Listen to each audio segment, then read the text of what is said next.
Hello, Dr. Rogers. Hello, class. Man, I can't believe this is probably one of our last discussion boards, unless there's one for capstone.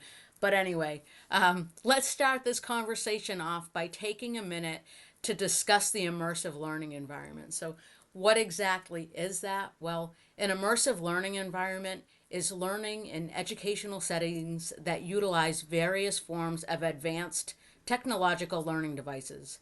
I'm comfortable in saying that I know a little bit about this type of learning environment. Immersive learning provides digitally created content which closely resembles real life scenarios, allowing the learner to practice and attempt new skills and techniques in that safe and controlled risk free environment. So, in this type of setting, the learner they're actively taking part in the scenario, having a direct impact on the outcome, practicing that scenario until they're comfortable with the situation as often as they feel necessary and without penalty. I would say maybe about 3 years ago, FedEx piloted a virtual reality learning platform for new package handlers. So we brought in that virtual reality technology, allowing the new hires the chance to experience quote unquote dock life before actually physically going out on the dock to begin, whether it was unloading trailers or loading trailers. The program took place in a few select locations throughout the network. However, I would say within a year and a half of the launch of the pilot and any potential thought of VR, the program was discontinued. All the materials collected, it was shipped back to the vendor. And I was speaking with a former peer of mine last night about this, and she was part of the pilot program.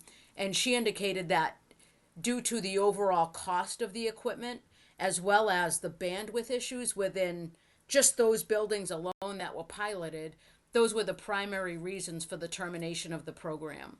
I can't even imagine what the cost would be that FedEx would endure if they actually went forth with the program, considering the amount of new hires that are brought on, new hires meaning package handlers, that are brought on every year. Yes, the supplies would be there, but I'm sure there are tech issues and problems like that. But anyway, some of the more motivating factors for the designers and stakeholders when considering implementing these new strategies into program include the effects that the immersive learning environment can have on the learner. Virtual reality, augmented reality, mixed reality, they create these learning environments that are interactive, they're safe, they're pleasant for the learner, which then, think about it, which then leads to increased learner engagement, right? Enhanced cognitive processing, retention, knowledge transfer. When this type of learning takes place, especially within the organizational setting, that's where I've seen it, companies have been seen to experience financial gains. And by implementing this advanced learning technology within the organization, they begin to position themselves as leaders in the industry, attracting that top talent, which we all compete for. But on the same token, while there are many great benefits to moving learning to that immersive setting, there are some drawbacks that we need to be aware of as well, including cost.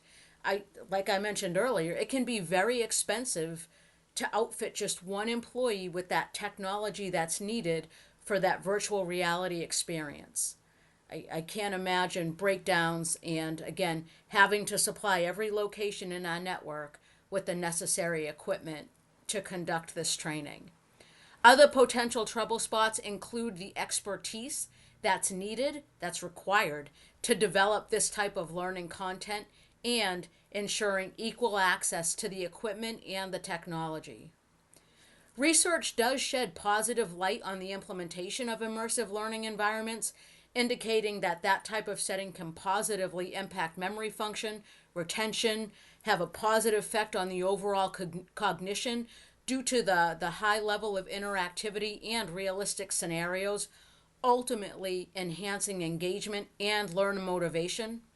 But while there are some truly amazing benefits to this, to creating this type of learning environment, it's important that designers, when moving ahead, take caution with the overall design, ensuring one that the learning is universally acceptable, that it's user friendly, all while effectively balancing the content in order to not overload the learner.